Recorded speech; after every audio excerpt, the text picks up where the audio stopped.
உலகத்தில் பூவெல்லாம் உன் போல அழகில்ல, நானும் உன் அம்மாவும் பண்ணாத தவமில்ல.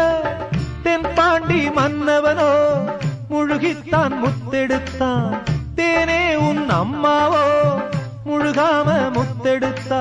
கண்ணே தெய்வம் கண்டேன் உந்தன் கண்ணே சந்நிதி, ஓ முத்தம் பட்டு எச்சில் பட்டா கொஞ்சம் நிம்மதி. சின்ன சின்ன பூவே நீ கண்ணால் பாரு போதும், தொட்டு தொட்டு பேசு என்